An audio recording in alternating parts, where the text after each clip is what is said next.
All right, so good evening, everyone. Welcome to this special event. I am Aubrey Valley. I am the Director of Lifetime Engagement Operations at WPI. My friend Jen is with us tonight. She works with me in the alumni office, and we're really excited to have you all here for our career conversation with Bill Lapp. A couple of housekeeping items before we dive in. As I just mentioned, we are recording this event so we can watch it again later. We do have everyone, well, we had everybody muted, and now folks have started to chime in, and that's really great. We want this to be interactive. But as we go through, Bill's going to go through his presentation, so we do ask that you mute yourself while he's going through his presentation, and then when we get to the Q&A portion of the program, you can unmute yourselves. I'm sure folks are pretty seasoned with Zoom at this point, but you can control the view on your screen and resize and relocate the video box to wherever you'd like to see it on your screen throughout the program. If you choose speaker view, it might help you better be able to see our featured speaker or whoever is speaking at the time. If you choose gallery view, you'll be able to better see more of our audience here. If you have questions during the program, please feel free to send them to us using the chat function. We're not using the Q&A function for this event, but you can use the chat to send us questions that we can pass along to Bill and also to talk to each other if you'd like. Once we get to the Q&A portion, if you'd rather, instead of using the chat, raise your actual hand or your virtual Zoom hand to ask a question, you can do that. If you'd prefer that your question be not seen by everybody else in the event, you can always send it in the chat and just direct it to Jen Daigle, my colleague here from the alumni office. And if you send it directly to her, nobody else will see your question. And because we do want everybody to be engaged in this program, we are asking that if you are able to, I know we have at least one person who does not have a camera on their computer, but if you're able to, if you could please turn your camera on so that Bill can see you.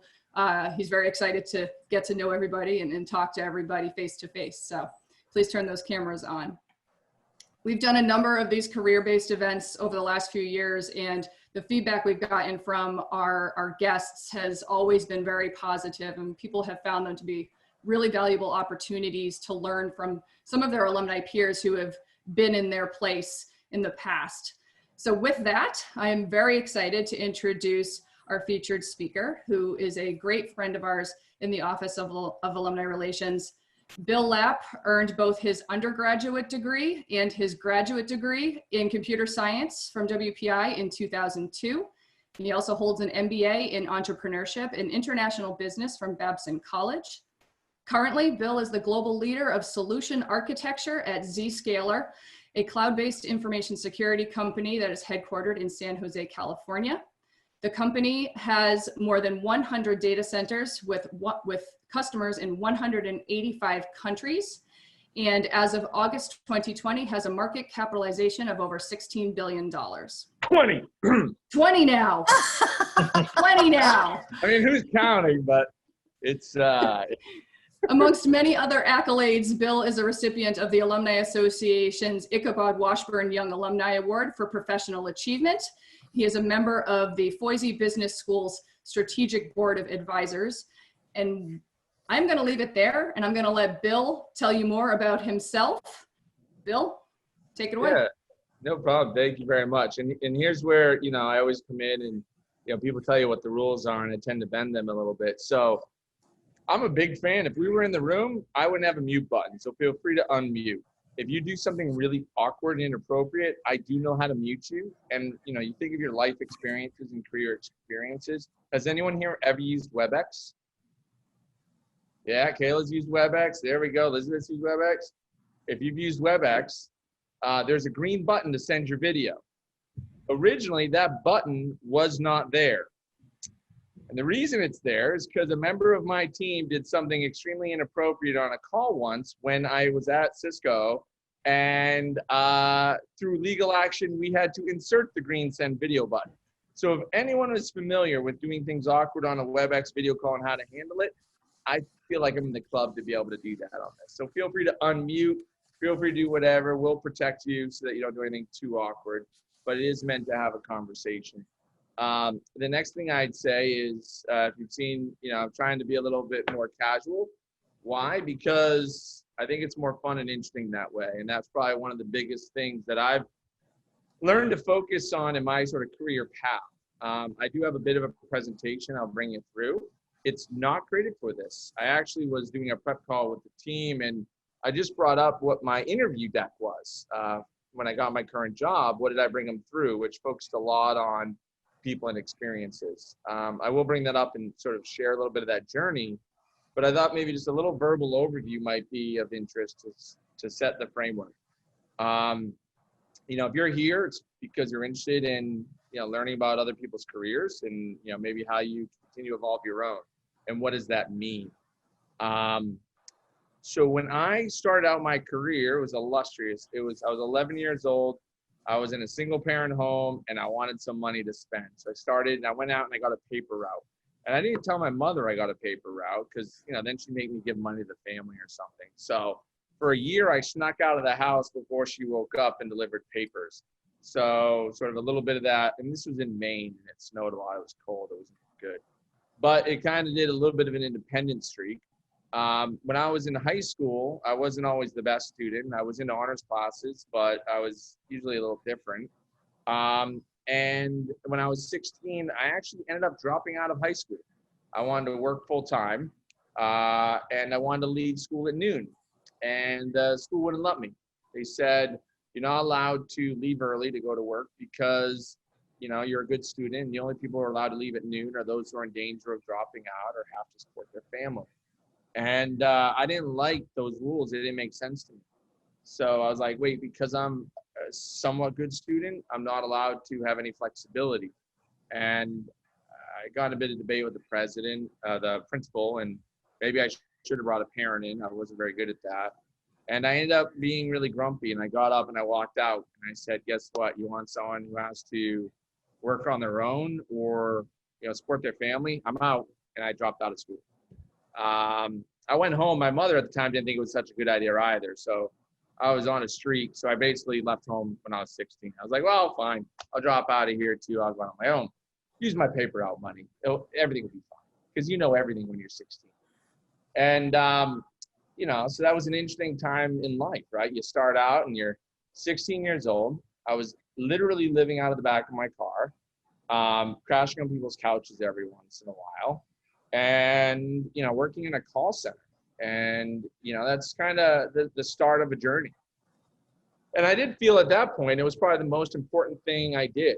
Because sometimes you just have to understand what's the worst thing that could happen. If you take a risk, if you do something. And it was probably a little fueled by 16-year-old teenage boy angst or something. But I learned from that point on, if that didn't kill me or that was fine, then I could kind of do anything and it wouldn't be so bad. Because worst case, you end up where I was and I could make from there. I did, a year later, decide to go to school while working. But at that point, I only did electives. So I went to auto collision repair at our vocational school. So here I was, this honor student, learning how to do Bondo and sanding. And, I wasn't very good at it. and I was way worse than the rest of the kids. And I realized, wow, I don't really enjoy this. And I'm also not very good at it. So maybe I should find a career that I'm good at. And I thought what I like, and I liked computers at the time because I'm starting to be an old guy. And that was back in like 97. So I did decide to go back to school, and someone helped out, and they gave me some money to go and take a couple classes at University of Maine. I did that, and I liked it. I liked what I was learning. So career-wise, I had to make one of the first decisions. Here I was making decent money, actually.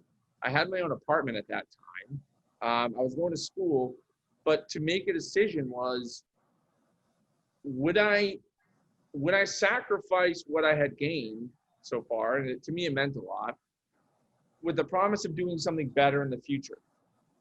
So I actually sold everything I owned. I had, by that time, an apartment, I had furniture, I had money, I had a car. I sold everything. And we went to WPI. It was the only school I looked at. Why? Because someone randomly said to me, Hey, Bill, WPI's got a good computer science program. You should check them out. Okay, I'm from Maine. Like, I don't know anything. I didn't go get recruited to schools. I mean, my classmates were off at Harvard and Yale. I didn't know what I was doing. So they're okay. And I went down like, well, they're doing cool stuff. Yeah, it's a college, neat. And I transferred and I sold everything I owned. And for the next 2 years, I commuted back and forth to Maine on the weekends on the Greyhound. I don't recommend it. You had to go to like Boston first to Maine. It was no good. But things turned out, worked, and I got an internship at Cisco. 2001 dot-com boom. So I interned at Cisco, and man, we were making good money back then. That was like dot-com boom, computer science. But guess what? I graduated because I dropped out of high school. I graduated 1 year later than I was expecting. So rather than graduating the dot-com boom, I graduated essentially in the year 2001 recruiting season, the fall. Does anyone here remember what happened in the fall of 2001? Yep, Elizabeth's right. September 2001. September 11th, 2001. Oh, yeah. I I was already laid off from my first job at that point. So, yeah, friends graduating at that time, it was rough. Oh, I remember coming out of the new campus center that was finally built, the first new building in 30 years. And I'm walking out and I see the TV and I'm like, oh, that's weird. Oh, that's not good. And that was my recruiting season for the fall. So Cisco laid off 8,000 people. I did stay on a bit, and I did what all people do when they graduate. I went into some sort of defense role. But this is probably one of the first things I'd mentioned around the career decision I had to make. So when I was graduating, I actually ended up having good grades. I did good at college, and I had offers. I took every interview that I could, and everyone was going for the offer that was the highest paying job and whatever the most salary they could get. And we were all making good money back then. Even then in the dot-com bust, it was a lot more than my internship. But I decided my final choice was between Raytheon at a higher wage or to go to work for MIT Lincoln Laboratory, which at that point, some people at WPI know now because they sponsor MQPs, but no one went there when I was there. It was like a university, sort of defense, sort of, I didn't really know what they did. They programmed something called Small Talk. I was like, I don't know what the hell that is. But it was kind of cool and interesting, and it afforded experiences. And I said, you know what I'd rather do? I'd rather go experience something and learn than take a couple $1,000s more in money. Because at that point, I created what I call the Bmw Rule. At that point, with what you're making, at least in computer science, you could afford a BMW to drive to work. So the difference between the two jobs was the difference between a BMW 3 Series or a BMW 5 Series. Because you're talking a monthly payment, $300 a month versus like $400. So that was the difference in pay. And I said, what does it really matter if I don't like my job that I'm doing, if I'm driving a BMW 5 Series or BMW 3 Series to work? It's a freaking BMW. Like, it's better than the Greyhound. Like, who cares? The little bit in pay didn't matter enough in my life to take it. So, and thinking back, it probably wouldn't have been the best investment if I had BMW anyways, and I ended up not doing that. But I chose the lesser job that gave better experience, and that was the rule for the rest of my own personal career. And I'll share a couple visuals, and this was the presentation. So when I went to go get a job, I was going to interview at Zscaler or Zscaler if you're European, and it was for a technical sales job. And you had to go and talk about who you were and what makes you and what your plan is. And it was this panel interview with like 10 people. And for the About Me section, I said, hey, look, who you are as a person, who I am, is a culmination of the people I've met and the experiences I've had. So if you leave with nothing else, that's what I know of who I am. And I said, what does that mean? I said, I could sit here and talk to you about my hobbies or what I like to do, but that's all surface level stuff. At the end of the day, our careers are a culmination of what we do. WPI taught me to be hands-on. So as soon as I graduated from college, I bought a house instead of a BMW, and I was fixing it up. And it was so bad, I ended up on the front page of the newspaper, basically everyone telling other people don't do this because it looks really bad. And then, being hands-on and just trying it. Some of it was, let me go take a risk. I went, when I moved to California, I didn't buy a house. I always wanted a boat. So I bought a boat and I lived on it in San Francisco Bay. I don't know, it was a good way to avoid sales tax or income tax. I did finally sell it. My wife and I, she's in California. We took the money from that house I sold in Maine and we ended up buying a farm, a vineyard. And I didn't know how to farm. I'm from Maine. I had gardened before, but I had never actually grown crops. I mean, other than being from Maine is my only qualification, or raised chickens or anything like that. But here we are, we end up with this big vineyard, and what do we do with it? So we figured that out. But how do I get time to do those things while I did a day job? Well, I use technology. I automated everything. I made computers do everything I couldn't do. I figured out a way to make them wash my dishes, and figured out a way to watch New England Patriots, go WPI. But if you think about, use technology, I use technology to have fun. But some of those experiences are where I learned things that I used in my career. So I went to Russia as a part of a school program. That MIT job, I learned a ton. We learned a lot about a bunch of other countries. I got to live in Kwajalein, which is in the middle of the South Pacific. I got yelled at by different cultures. Just doing whatever I could to experience people or situations is what I learned in my career. Because it also, and nothing against WPI, but I realized that the colleges weren't what helped me in my career. It was learning and enjoying to learn. I just wanted to learn because I liked it. And I thought it was cool and interesting. So that curiosity was important. And I just personally learned that I didn't need to be afraid of failure. And so often when we think of careers, we think of, I have education, I get my MBA, I have an MBA now, give me a manager title. Well, I didn't want a manager title because I got the MBA. I wanted to use what I learned in my MBA to do something at work. And so every project I had for my MBA, I turned it into a work project. And people think that your resume is how you do your career. What your work experience is what gets you the next job. I'll tell you, I get these resumes that have 72,000 acronyms that they get into the search engines or something. Oh my God, I don't know why people do it, but that's what they think you need. So my point is great. I worked at Good Data. I was a VP of engineering and sales enablement. What did I do? I did all this stuff. And honestly, what I did didn't matter because everyone does that stuff. Everyone does those things. Instead, what was more important was what I learned from doing those things. And the fact that I could convey this during the interview meant a lot. It was the ability to learn was more important than what I had done. And what I had learned was the value of solutions. What does success look like? What does good culture look like? And I learned how to apply it to different disciplines. But I also met people, and not people because I wanted to network and I thought they were of value to me. I just met people and I genuinely wanted to learn from people or be interested in people. So these were two people that I knew that brought me into the company to tell me about it, or else I never would have known about it. So I had to use my career path to learn how to really just be curious, try different things. Just my own approach was to jump in and get stuff done, to look for different ways of solving a problem. I knew I liked to be a part of a team. I knew I had to love what I did.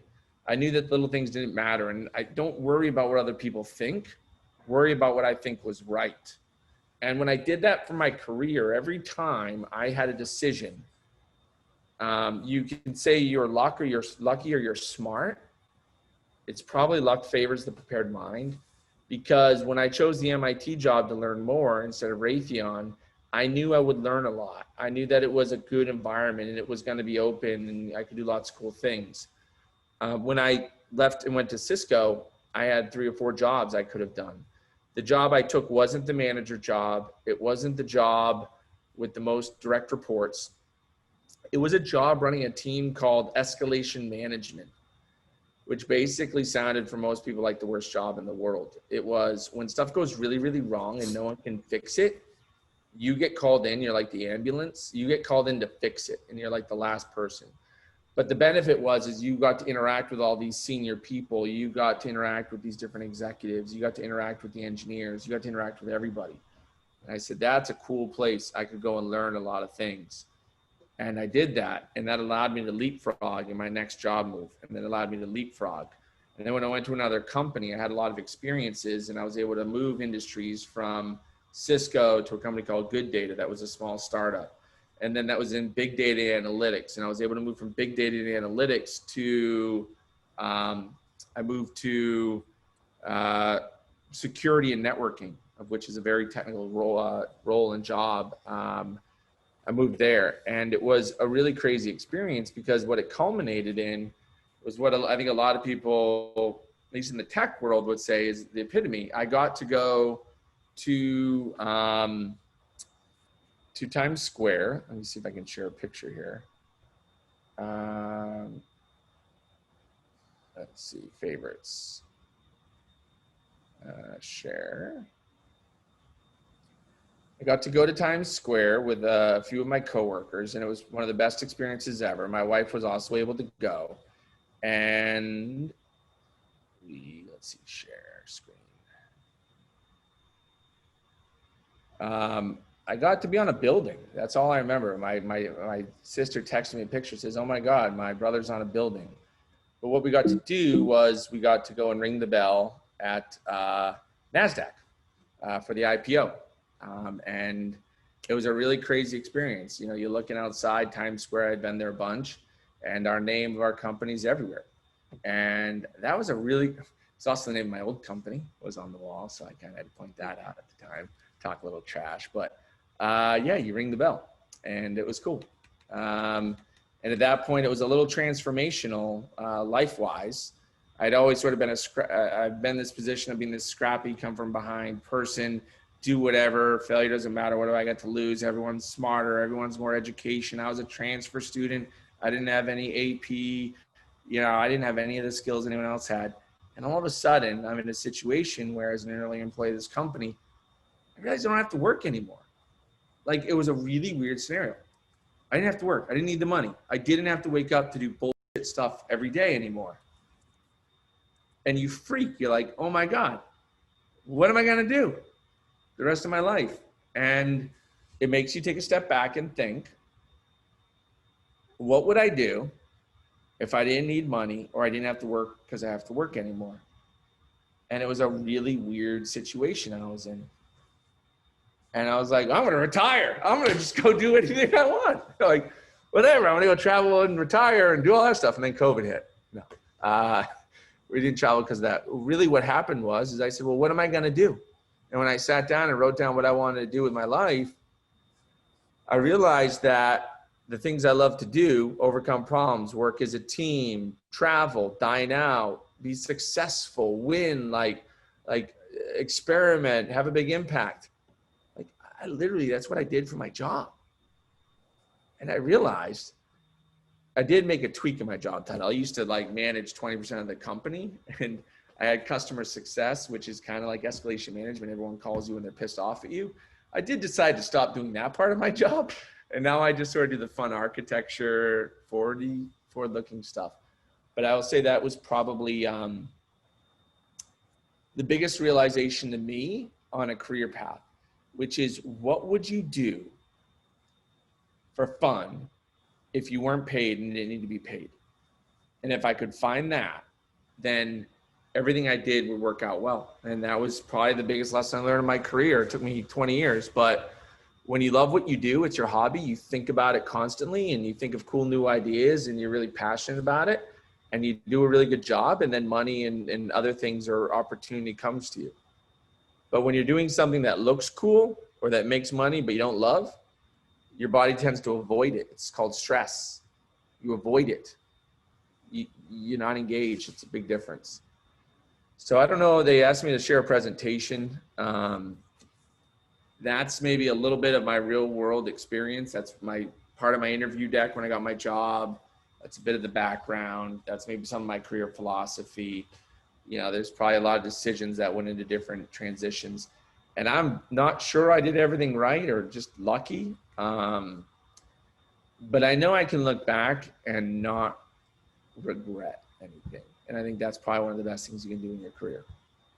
But I think now what do we do? We open up questions, Q&A. Hayes Bill, tell him he's stupid. Tell him, yeah, it's all good, but you lost all your hair throughout all that because I used to have more. You guys tell him. We're going to do some Q&A. We did ask folks. That was awesome, Bill. I mean, I've known you for a number of years, and I've always thought that you've had a really fascinating life experience, and your background's really, really interesting. And I appreciate you sharing it with everybody here. So we did have some folks who sent in some questions ahead of time, so we'll start with those. And then, you know, as I mentioned earlier, folks, if you have questions for Bill, feel free to drop them in the chat, or, you know, we have a small enough group, feel free to unmute and just start asking questions if you have them. So first question that we'll start with, any tips for preparing for an interview or preparing to start a new career? That's probably two very different things. I'd say preparing for an interview.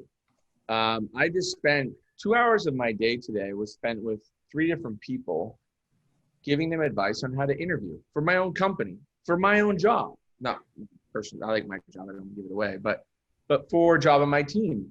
And you would say, why are you coaching someone to interview for your own job with you? And the answer is because I want to see if they can learn. Just because I teach them something doesn't mean they can do it.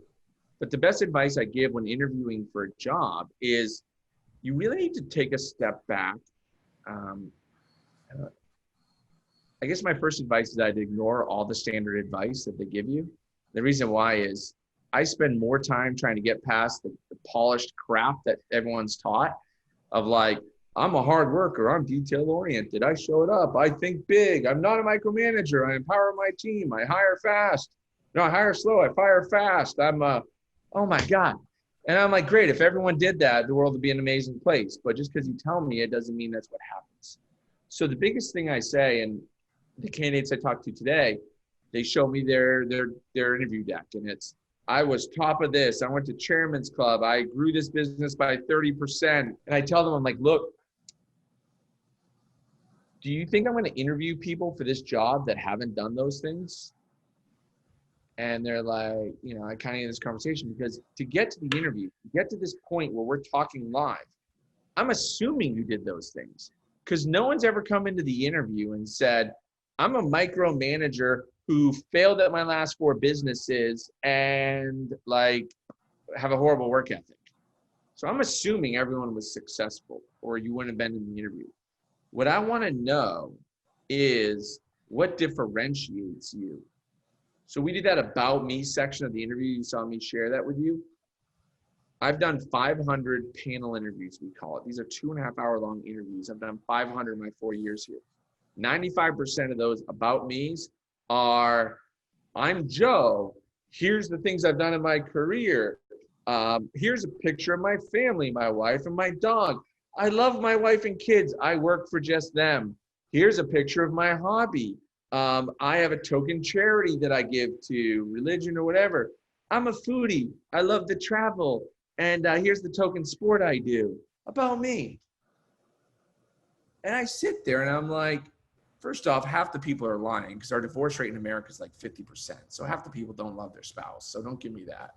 You know, like I want to know who they are. And I tell people, if I took your name off this slide and showed it to people, would they know that's you? And probably take away the picture of your wife and kids. That might be a giveaway. But like, would that be you? Is that who you are when you think about yourself? Instead, when I'm coaching people to interview, it's what differentiates you. What have you done that was you? Like, great, if you work really hard or you're a travel person, why are you a travel person? What drove you to travel? Lots of people are nervous when they travel. Are you a planner when you travel, or do you just wing it? What's the worst travel situation you've ever had? How'd you overcome it? Like those types of things are much more interesting because that tells me, did you plan? Are you good with change? Were you the person who decided on where to go? Or did you wait for someone else to decide and you were a great right-hand person? So get to that. What differentiates you? What was different? And you can take all the stuff that you've done that are good, put it in the backup, give it as a handout, let them go look at it. But you have to, in an interview, first and foremost, focus on the things about you that are you and not stuff that everyone has and what's expected. It's like, hey, I got 2 legs, 2 arms, and hair. Yeah, great. So doesn't everyone else. That's the number one thing I would say is what differentiates you in the interview. What differentiates you as a person, how you manage, how you lead, how you engineer, how you write code, what differentiates you. The second thing I would say is when you're interviewing, lots of times you have to bring collateral, unless you're doing like a programming interview or like a test or something. Usually you bring people have called it a brag book, a business plan, but usually you have to present something.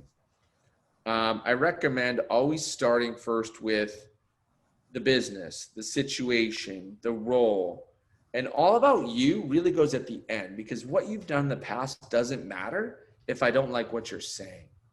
So you lead with your understanding of that role, the situation, the value not the value you bring, but the value that should be brought to the role. What should happen in there? What should occur?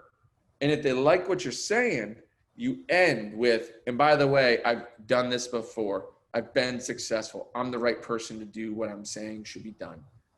And I'd say that's a bit different, because so many people lead with what they've done in the past versus what should happen in the future, and then just justify it with proof points at the end. So 2 pieces of advice: really focus on what differentiates you, and then focus first on that business or problem and end with why you're the right fit to solve it. Awesome. Thank you.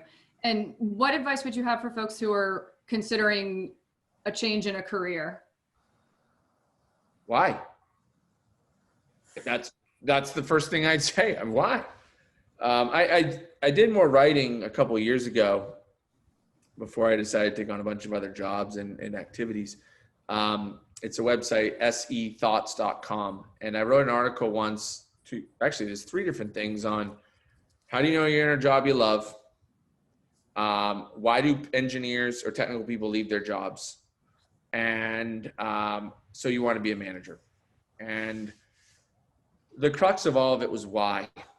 Like, you have to first understand what it is that you love to do. So I did a lot of reflection early in my career on what I liked. I realized working with the government, and I apologize if anyone here is in government, but it just didn't work for me, because government is all about covering your CYA, I believe is the federal term for it, or just, faking it till you make it, or it's just do no wrong. Like, it's good enough for government work. There's a bunch of terms that they kept telling me, and that just wasn't me. I don't like bureaucracy. I like doing what's right. I like doing the right thing. So I realized that wasn't for me. I realized, everyone in interviews like to say that they, were planned through, detail oriented. And I realized I'm not. As a good engineer, I wait till the last minute. And then, I get an epiphany of a cool way to do something when I'm under stress. I never pulled an all-nighter, but I used to wake up early. And I realized that the stress of something and ambiguity helped me and drove me. So I knew I had to be in a position where I had that. I also knew I needed instant reward. I was almost a millennial, so I wanted instant reward, right? I couldn't build a product and wait 4 years for someone to see it. I had to see results immediately. So you got to kind of take a step back and say, what gives you energy and what takes it away? An early manager had me do that exercise. He said, what makes you smile and what makes you frown? What gives you energy?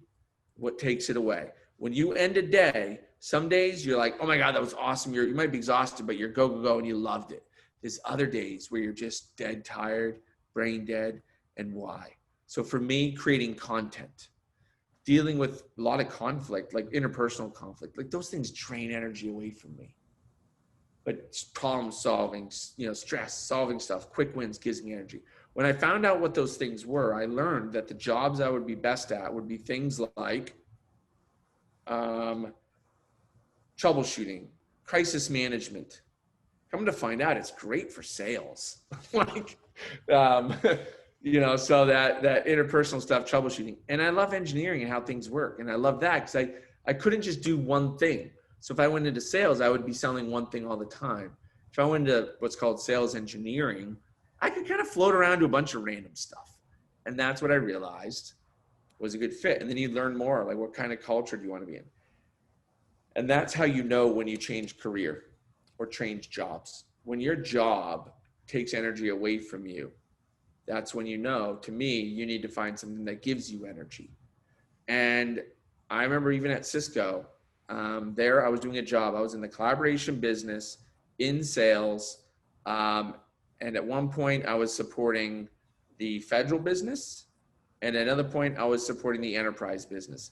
Same job, same company, same technology, slightly different customers.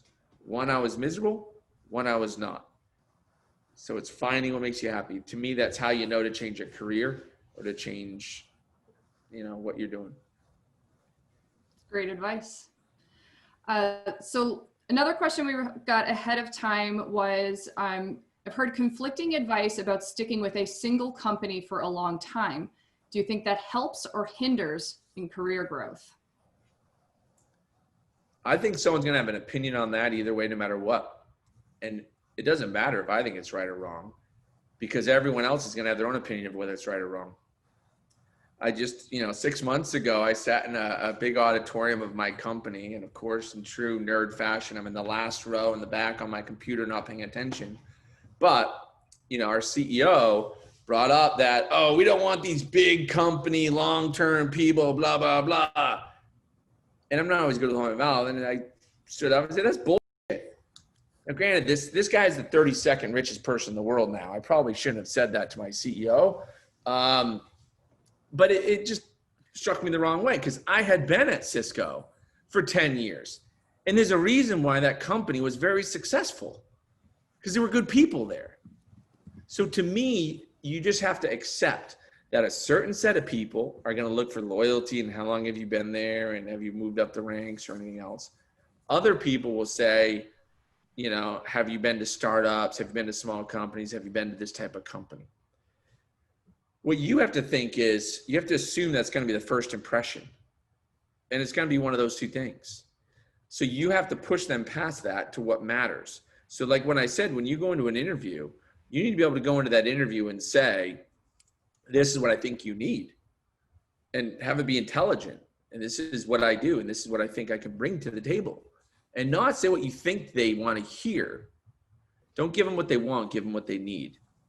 And so to me, you just have to be aware that people are going to have that opinion. When I got hired at Zscaler, the CEO, they forwarded me the feedback of the CEO I had an interview with, and it said, had long enough at Cisco to, I don't know, like learn technology or something, but at least spend time at a startup where you could unlearn all the bad habits. And I was like, are you kidding me? The 2 years at a startup that I spent after Cisco was the worst experience of my life. They were so bad. They were unethical. They were people. I won't say the name of the company, but I just thought it was a miserable experience. So yeah, maybe I learned what not to do, but that was my CEO's impression. But at the end of the day, it didn't matter, because I made it so that he had to judge me on me and what I could bring, and not a stereotype. So for you, when you are going into an interview, if you're just doing routine stuff, answering questions the way someone trains you to answer them, then yeah, you're going to get stuck in a stereotype and they're going to treat you like a stereotype. If you go in true to who you are and what you do and the value you can bring and how you can help them, then that stuff starts to go away. So in my view, we just hired a bunch of people into my company that have been at Cisco between 20 and 25 years. Wow. And most people would say in tech, they're just fat and happy. I turned around and said, those people are the reason why that business is still around. Because if all the good people had left, they'd be out of business. So take their best. And that's what we did. And that was someone who'd been there long. But you need people that can speak up. And if you were at a company for a long time and you go somewhere else, you need to be able to do the same thing. Judge people on their merits, not preconceived stereotypes. Long careers matter. Everything matters. So just judge people on who they are. But know that they will judge you one way or another. It doesn't matter. Thanks, Bill. Two questions that were pretty similar, so I'm going to lump them together. how have you or others that you've worked with closely made the transition from being an independent contributor to a decision maker role? Any experiences you want to share there, or advice? Yeah.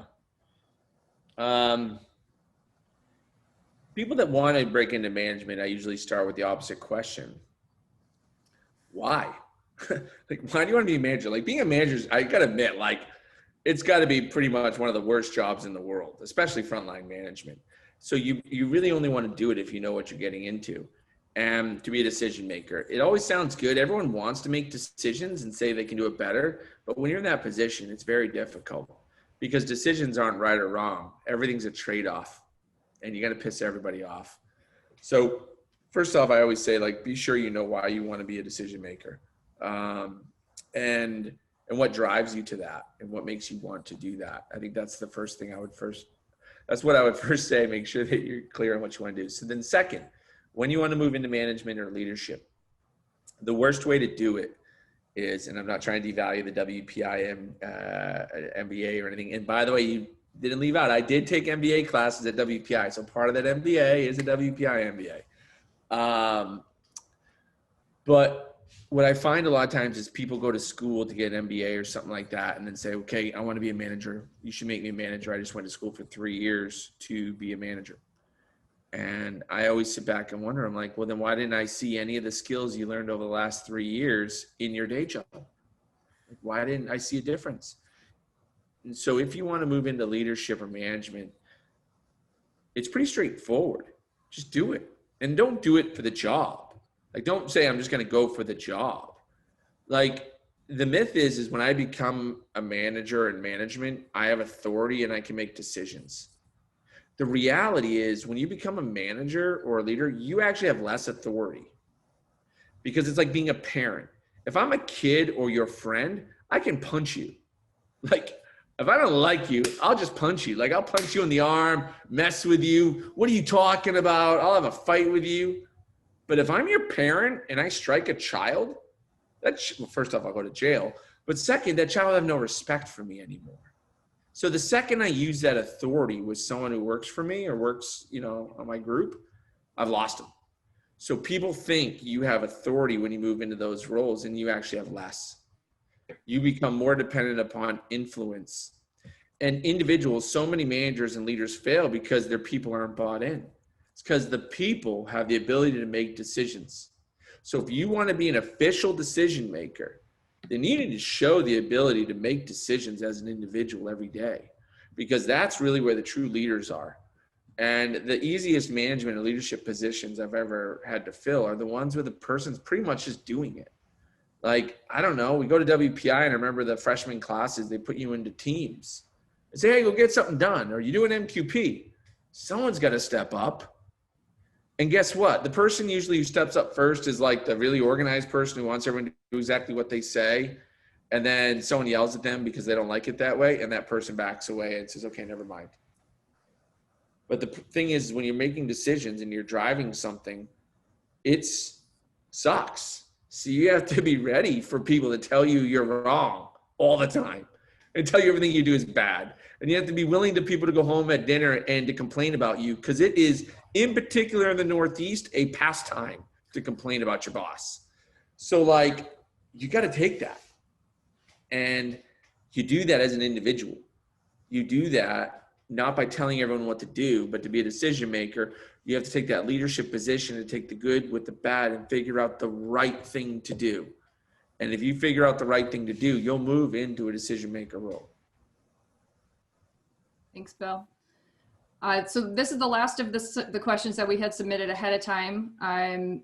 This one is a little bit different. If someone has ideas of how to improve major world problems, what are some ways to approach the leaders at your company who will be able to implement those ideas?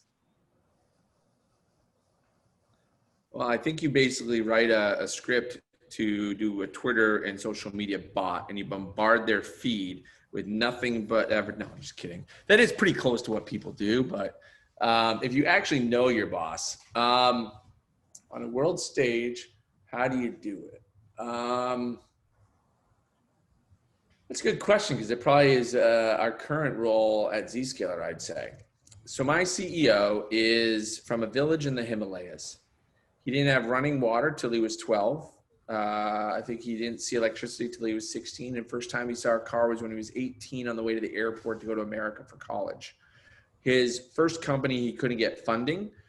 So he figured out a way to just use his own savings and fund it, and he was successful. His second company, he still couldn't get VC funding. So he used his money and reinvested into 4 companies, and all 4 was successfully sold and bought out.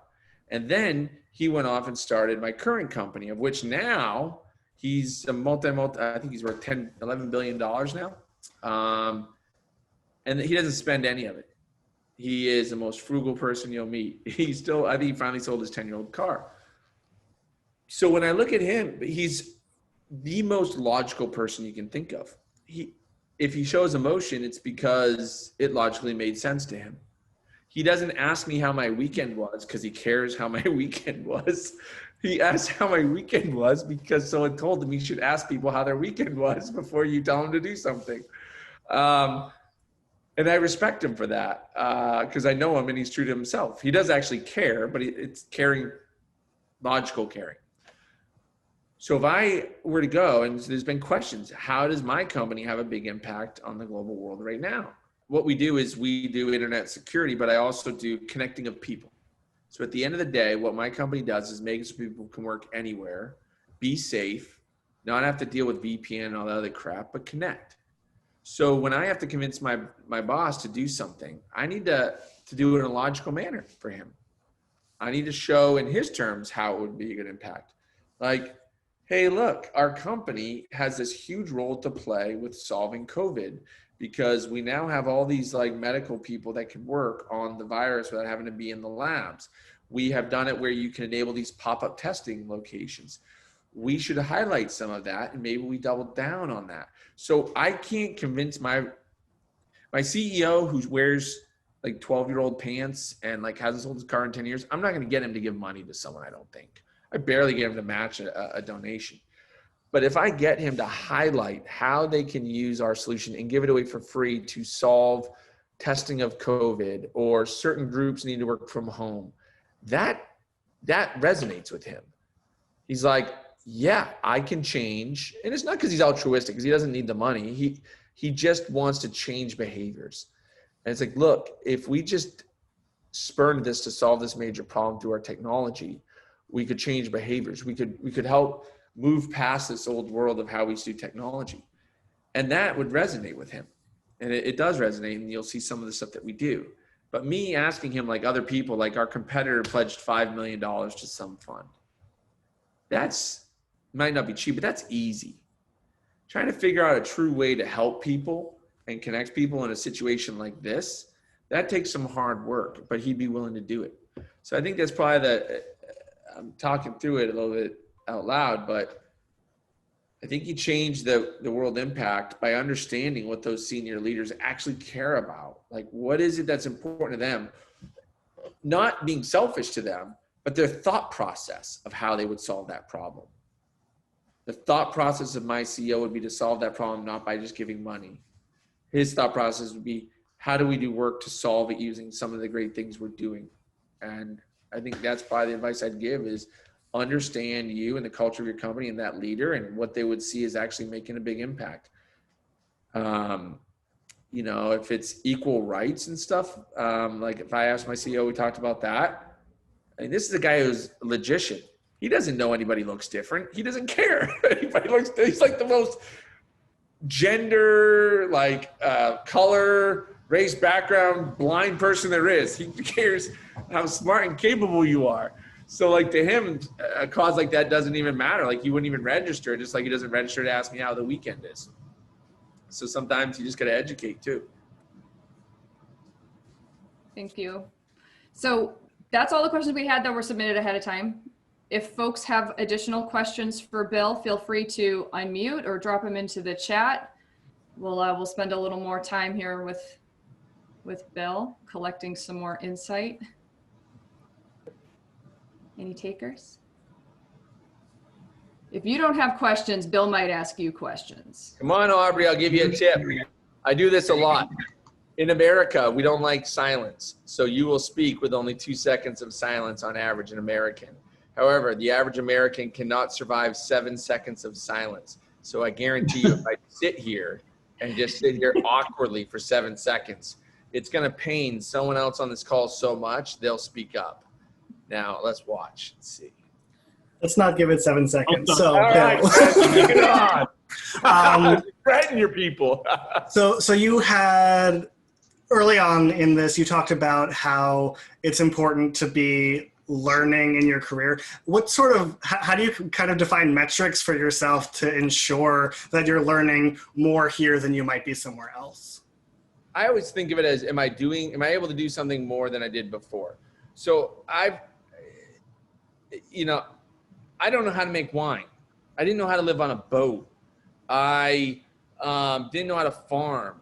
And so I dug in, and I grew up in a single family, like a single mother family. So I didn't have a dad that showed me how to do like house projects.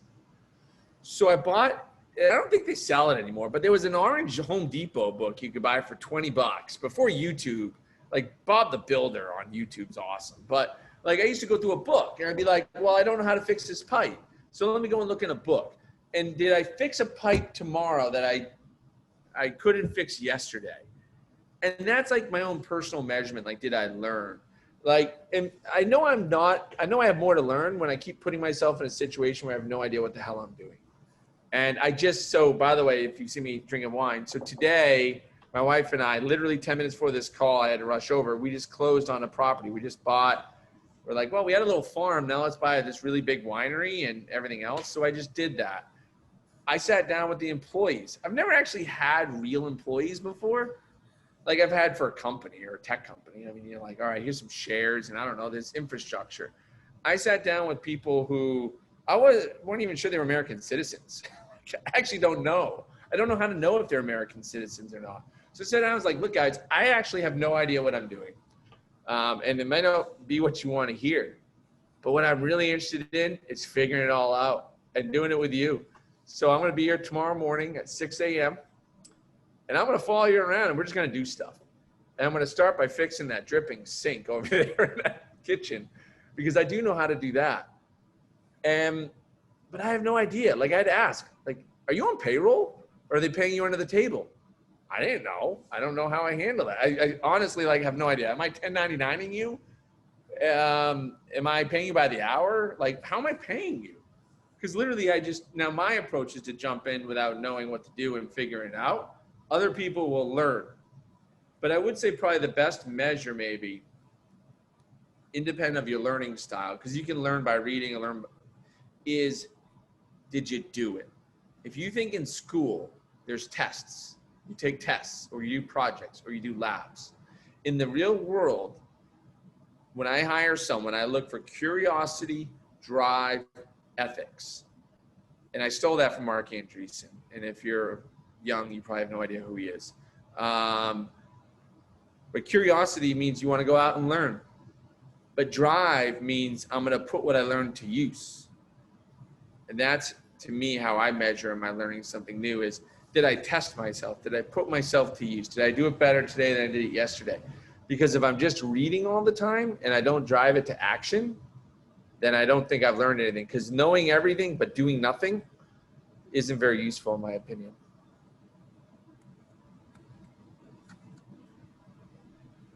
Anyone else have questions for Bill? Mike? Mike. You're on mute though, Mike. You're still on mute. I can unmute you. Let me try here. No, I can't unmute you. I'll see if I can get him. All right. I got it. Here we go. There we go. There you go, Mike. Perfect. Okay, how about that? Perfect. All right, great. So my question goes back a little bit to something you said earlier. I was having a discussion. It basically relates to staying in one industry for a while, or if you bounce around, what are the pros and cons of each? And it comes back to sort of the discussion you had about somebody who's put a lot of time in a certain company versus people that have moved around. And the discussion that I was having with a colleague basically said, well, some people are, you know, if you're going into a company and they're hiring, they're looking you know, basically it's a risk question. It's like, is this person been around in our industry, let's say, long enough to have mitigated the risk and proved themselves versus bringing somebody else in from a different industry? And it talks about whether you want to change careers, and you said, well, why, if you're doing okay where you are? So I'm interested in any other thoughts about that relating to moving between industries. It is a risk. And I think it also, you have to look at the type of person you want to work for as well. Like if you are risk averse and you want to manage risk and you want a very structured environment and you want the middle of the bell curve, then you're going to look for a manager who wants that. Mm-hmm. And that's what you're going to be hired for. I would say that my best hires have actually been from those that were the most outside the box hires. I had a guy that was brought to me for a role in San Francisco, and someone brought him up and said, hey, you got to go talk to Grant. Grant, super smart guy. He's not in big data analytics. He's not in, computer science, but I swear he's smart. I think he could do what you need. He's like removing mines and IEDs from Cambodia and war-torn areas. The guy was like from Princeton. I was like, all right, I'll at least talk to the guy. Like, what the heck takes me from Princeton to go to Cambodia and find a bunch of mines? And he came and told this story about how he had to go into Cambodia and figure it out. He was for an NGO, and he's like, I had to go and I had to meet the local people. I then had to figure out where these mines are. Like there are old maps, there's things. I then had to hire people. I had to get like these SUVs. We had to go out and search and mine them and do analytics. So I had to do probability tests on where these mines would be. And all I'm sitting there thinking is like, dude, I just hired some of those SUVs and just send them out in front of me really fast till they blew up and I'd find them really quick. But he had a much more methodical approach. He showed how he did some data science, showed how he did analytics. He had a way to figure out problems. I was like, wow, dude's actually pretty good. And I gave him a test to go and see if he could learn something really quickly. And he did. So then this company was a Czech company that I worked for. Like they are total Eastern European strict people. And I said, I had my top data guy go talk to him. And he comes in, Pavel, he goes, oh, Bill, why do you have me talking to Grant? His resume doesn't look anything, like anything. And I was like, yeah, I get it. Just do me a favor. Talk to him. Just see if he can learn. See if he can pick up a concept. So I had to sell Pavel a little bit on even doing the interview. And he did it. He comes back in. He goes, Bill, that was the best interview I've ever had. He's brilliant. He can do it. And we hired him. But the difference is it comes back to what you're differentiated at and what you can do. What I needed was someone who could relate to people, understand a situation, deal with ambiguity, use data to solve a problem, and all those things. And that's what he proved that he could do. Now, on the flip side, I've also had it where I had a really smart person who worked in customer service at Tesla. And I thought she was amazing. And she wanted to be a solution architect. And I was kind of like, yeah, moxie and intent and drive will take you so far, but you ain't designing a skyscraper without some formal training. Like you're not going to go, like I'm a pretty driven person. I'm not going to go be an OBGYN or a doctor anytime soon. Like there's a certain amount of, skill and knowledge you need for a role. But I guess what I'd say is those who are looking for someone who's done it before are going to get what was done before. By definition, that's called average. If I copy a best practice someone else is doing, by definition, it's not the best. It's average. Right. Done. So to me, it's if someone's looking for an average person, they're going to go with the risk mitigation. The only way to win or go outside the norm of that bell curve is to take a risk on someone and also be okay that sometimes that blows up. But I'll tell you, I've failed far more often. If I look at my hires, I have far more often failed by hiring the safe choice than by hiring the risky one. I can't think of a risky one that blew up on me, but I can name so many ones that I thought were safe hires, and they weren't. Okay, thank you. Nothing against those of you in technology with the CCIE and networking, but it's one of the hardest certs to get, and I found that they tend to make like the worst employees. I was just wondering, Okay. like, because you're talking about how you tend to have better luck with people who are out of the box and sort of unique to themselves. And I'm just wondering, like, how many of your job opportunities have come from like networking and just knowing people at companies versus applying with a resume? And how can you tell from a resume if someone's going to be out of the box or if they're just reiterating the same old stuff? Let me see if I can show a good example here. That's a good question. Job bite. I'm gonna open up my job bite here. No screenshots. I guess it's technically being recording. Let me bring it up and I'll show you an example. I don't know why it's slow to load. So let me speak to it first. I have an open job posting for a leader position right now. I think I have, yeah, here we go. Share. So I have a role for Director of Solution Architects. I have 76 or 81 applicants for this. I guess 76. I don't know because I've never been in this tool. Not often. So I have all these people that have applied. They've applied for my job. They've done this. In the past 6 months, I went in here once to look at it because I have a talent guy who kind of will look through it and get me some names. But to be honest, the reason I don't look at it is because 96% of these resumes have nothing to do with my job.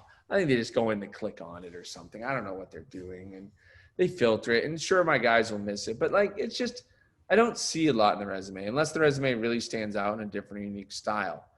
I got to be honest. How you get a call with me is, it's so basic, and you think everyone would do it.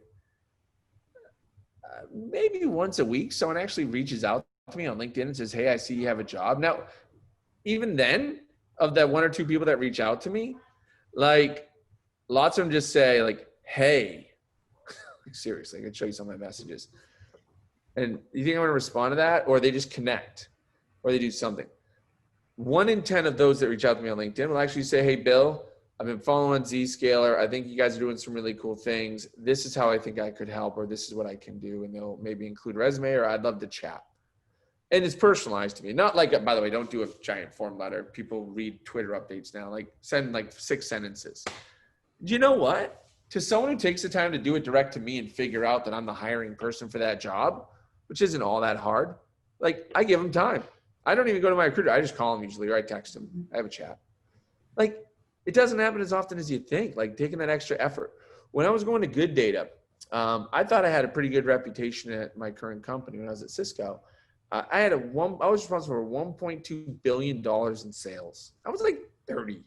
And that was a lot. I thought I was like the man. Like no other, a bunch of these startups weren't calling me back. So I got in, I was screened by this company, Good Data, and I think they disallowed me because I was from a big company. So they first talked to me, then they told me, "Oh, well, no, wait, the position's filled." Oh, okay, gee, thanks. But I happened to look at my network and I knew someone randomly knew someone in the Czech Republic that was connected to someone at the company.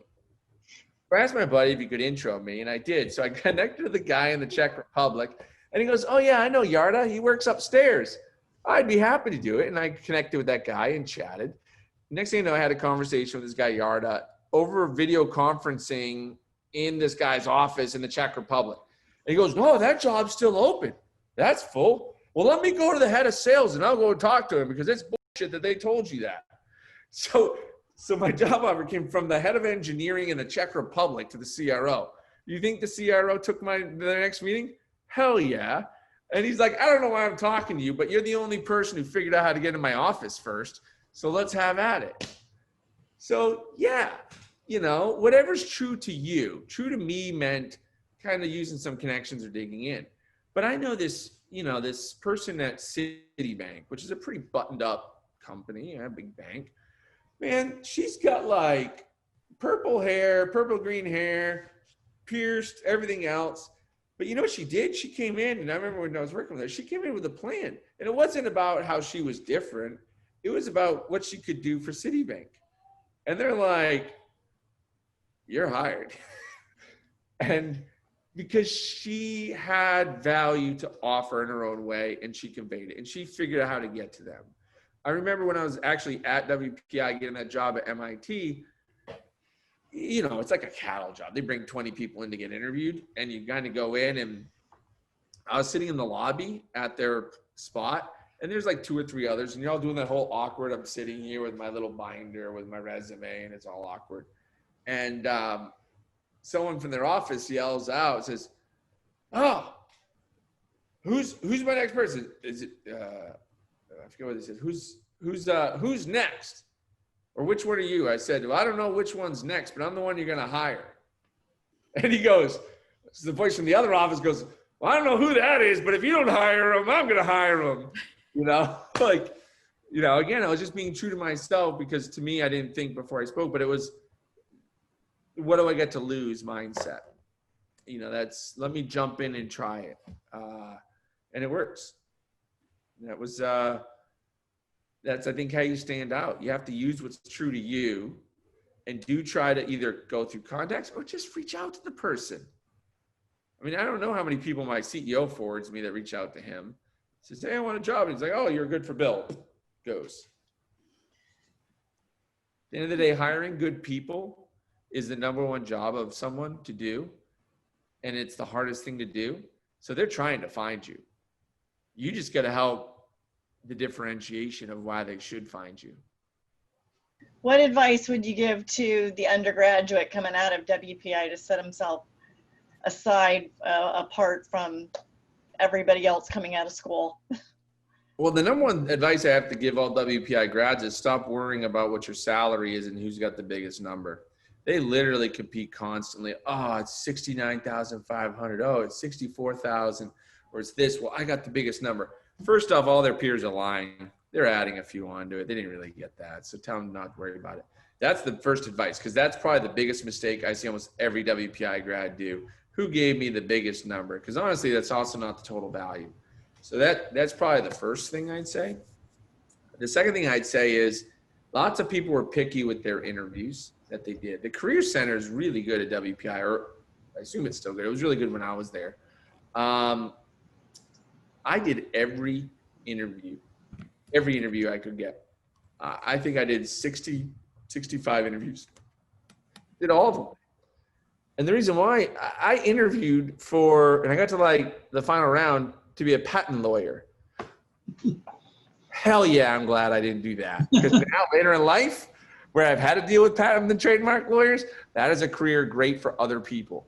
But I did those interviews. And I did it because every interview I did, I either learned more of how to position or how to change my resume or focus it. But other than that, I also learned more about what I liked. And I learned more about what was the right fit for me.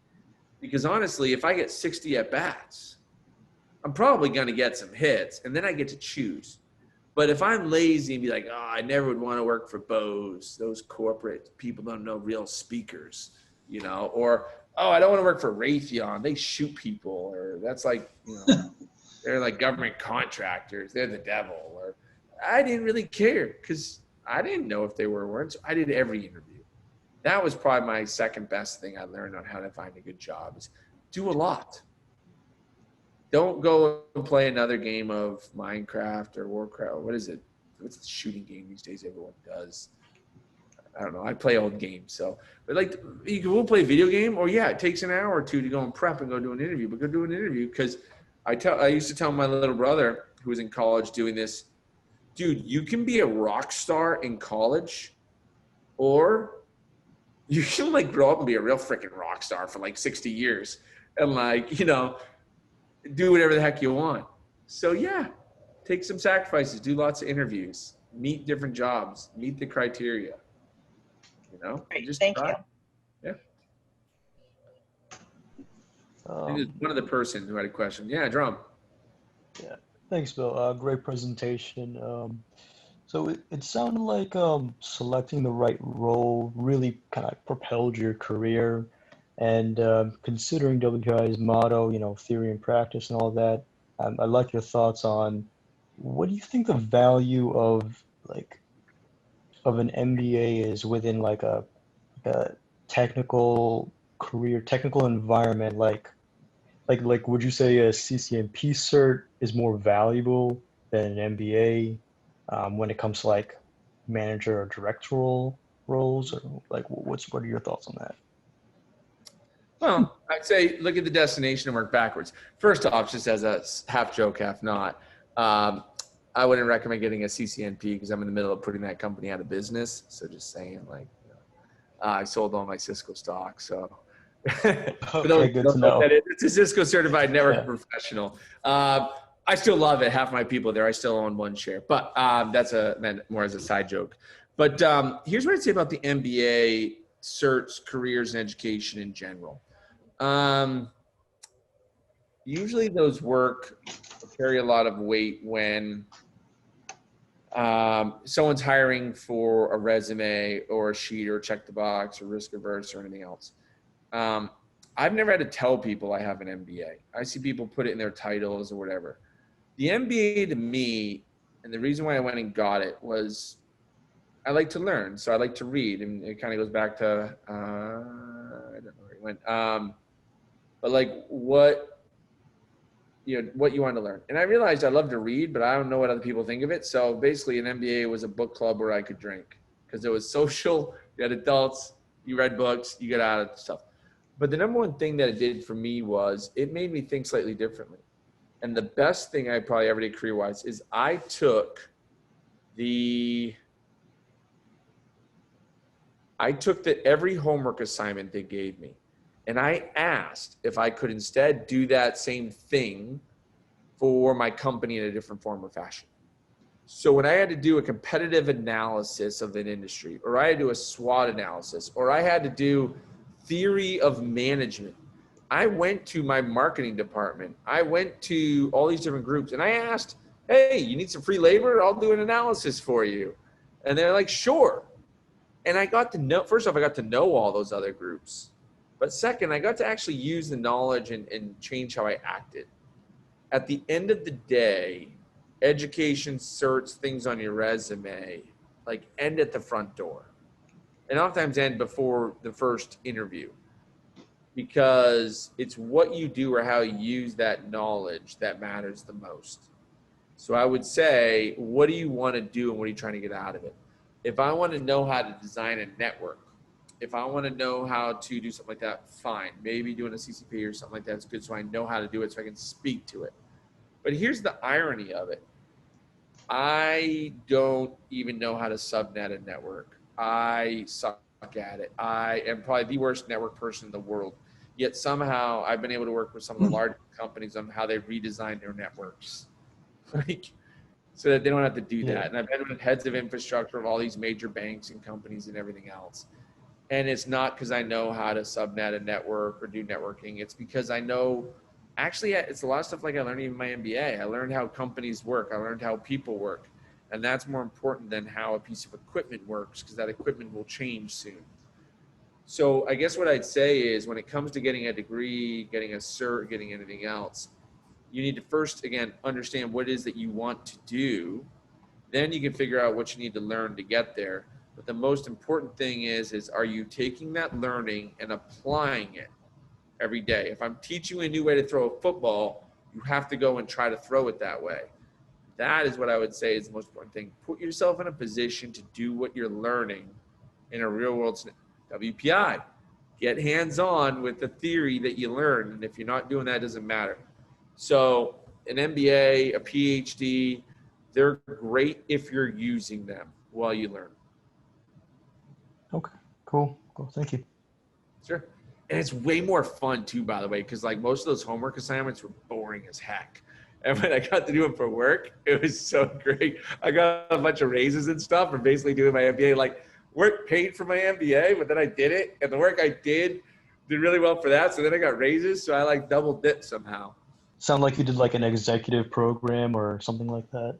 Yeah, at WPI or at Babson, I did that. They did a fast track program where it was like a Friday, Saturday thing. And I think WPI does a blended one like that too.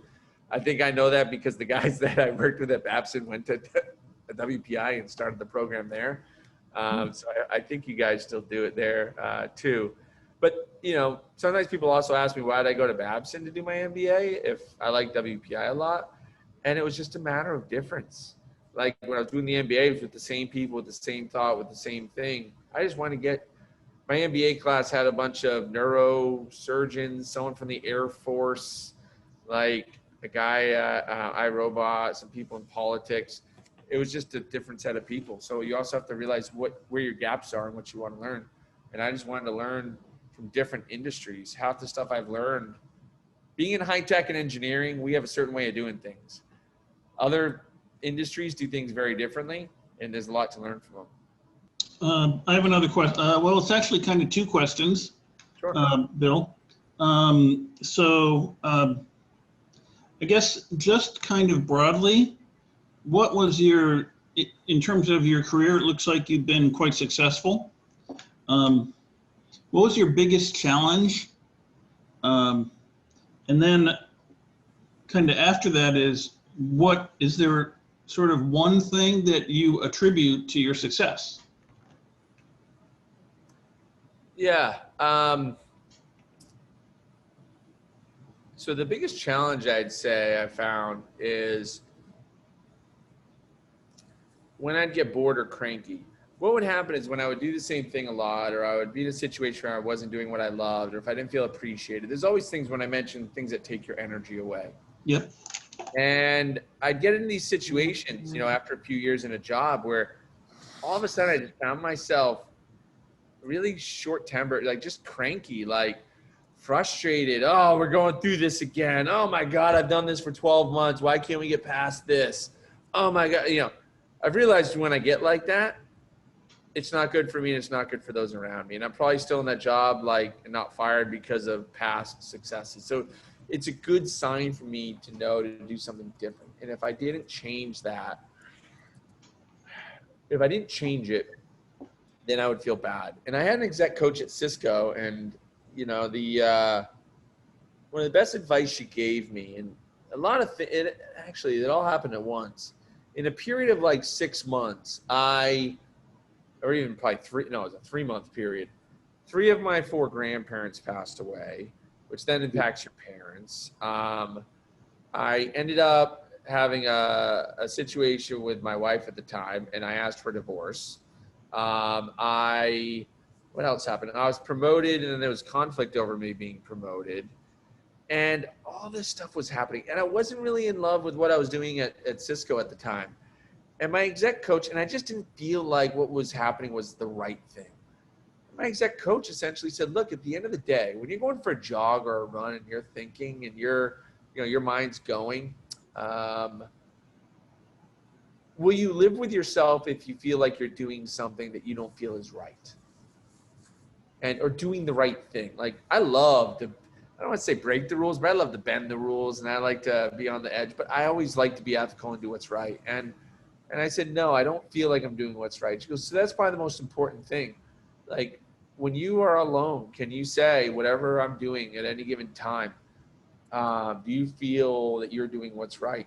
And that helped guide me in those difficult times. And I just decided I'm just going to start doing what I think is right, because the opposite isn't so bad. I mean, when I was graduating in the .com industry, like Elizabeth said, it wasn't the best time to be out there looking for a job. So, but my boss at the time said, look, Bill, one thing you have to rely on is there's always a job for a good engineer. And I realized no matter what happens, if I ever need to, I'll go shoot down some more nuclear missiles because I'm sure we need that job still. Like, there's a job for an engineer. Like, I can always have a job. I'm not going to starve. It's not so bad. So that helped me in those dark times. The second part of the question was, what served me well? What do you attribute your success to, I guess? I really took off Yeah. when I think my career and everything really started to take off when I realized doing what I loved or doing what I found was interesting or gave me energy would make me successful. That was probably the first thing, and we've talked a little bit about it. But I also had to realize what differentiated me. Because, man, I went to school, and there were so many more people smarter than I was. There were people that worked harder than I did. I tend to sprint, break.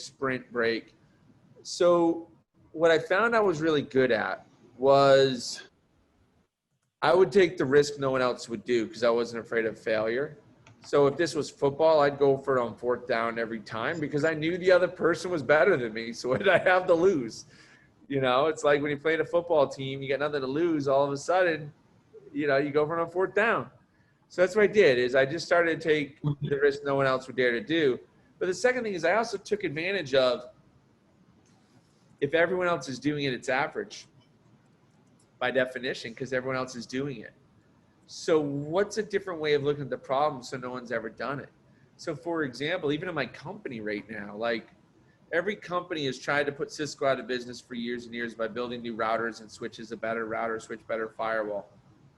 My company is set up where I don't need to build a better router, switch, firewall, or anything else. I removed the need for them. Why do I need a router? Why do I need a switch? Why do I need these if I do this thing? And so in my intro in that presentation, I said the best way from point A to C isn't necessarily through B. It's just because I found better ways to do something. Like I bought this winery today. I didn't pay any money for it. In fact, I'm being paid money to take this winery. Why?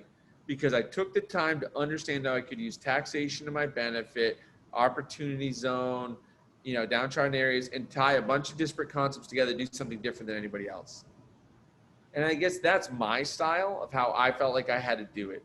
If I'm not as good and I'm not as smart and I'm not as talented, then I need to just do the complete opposite. When everyone goes this way, I'm going to go that way.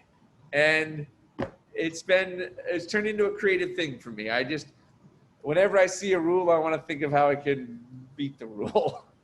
And that's kind of been my thing because all the smart people are going to follow the rule. That's and right. I'm going to find the loophole in the rule. Yep, that's right. And you know, that's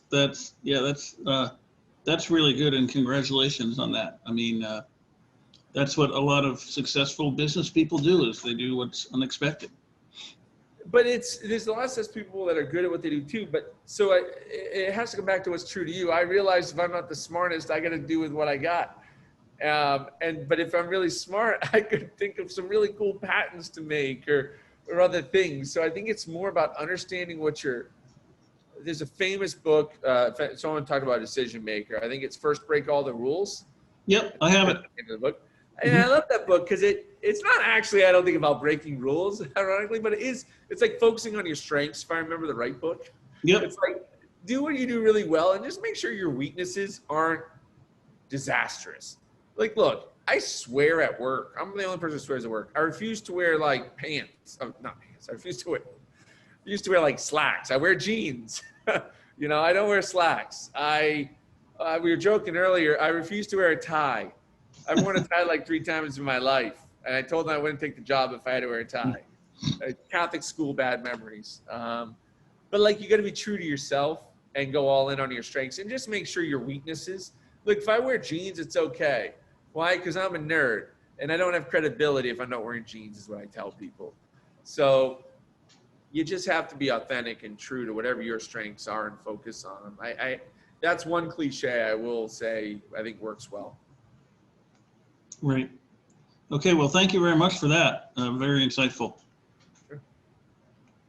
I think just take the knowledge you learn from places and see how you can put it in your own spin, your own strengths. So I think to wrap up, I don't know what all the right answers are or questions. I will say I screwed up a bunch, but the good thing is when I screwed up, I never died. I hate to say it, like at work, we have things go wrong. And I'm like, well, we haven't killed anyone yet. Cause I did that. Like when I was at my last company, when the voice over IP would go down in the hospital, someone had a heart attack, they died. Like I've had people die because of my stuff before. If I haven't killed anybody, it's a good thing. It's not going to kill you. So how bad can it be? But like for each of it, if I can leave with a couple messages, one is first, you got to first start with a why. Why do you want to do something? Why do you think you need MBA? Why do you think you need this? Second, you really need to understand who you are. What are you authentically good at? Not what do you wish you were good at, but what are you good at? Because what you're good at is probably what gives you energy. And what gives you energy is going to be what you're good at because you're practicing. So really understand what you're good at and what you're not, and figure out the best career path that does that. Because when you're doing what you would do for free every day, then it's not going to work anymore. Like, you're going to have bad days. You have a family, you have a bad day with your family, you probably don't fire them often. Often. It's really expensive. You live with a bad day, but you have bad days because you can't have a good day without a bad day. And you got to really embrace the bad days to be able to appreciate the good days. And if you didn't have bad days, you wouldn't have good days because everything's relative. So be authentic, be true to yourself, do what you love every day, ask the why, know what you're good at, and just take action. What you learn, take action on.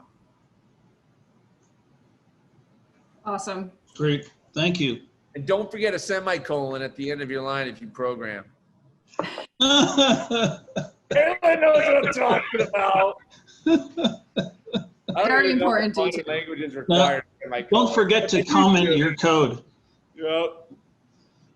Awesome. Thank you so much, Bill. And thank you to everybody who joined us tonight, and to folks who interacted with us and were sending us questions before and during the event. I think this was a lot of fun, certainly. And I hope everybody got something out of it. I hope you'll consider joining us for some of our other virtual programs that we're putting together for the rest of the academic year. So keep an eye on your inboxes throughout the fall and the winter. We'll be sending you some more information on some other virtual ways that you can connect with your WPI community. I'm also going to encourage folks to, if you haven't checked it out yet, to check out Tech Connect. Jen is going to drop the link into the chat feed for you. Tech Connect is your home for all things WPI alumni. It's got some great networking and mentoring features in it. So if those are things that you're looking for, either to be mentored or to be somebody's mentor, there's some great opportunities in there to connect with people. And you can also access it through the main WPI alumni website. Oh, that was wicked. That was a wicked pisser session, let me tell you. Go Pats! Round of applause for Bill. For those on the East Coast, thank you for staying up with us. Thank you so much. Yep. Those on the West Coast, enjoy the rest of your night.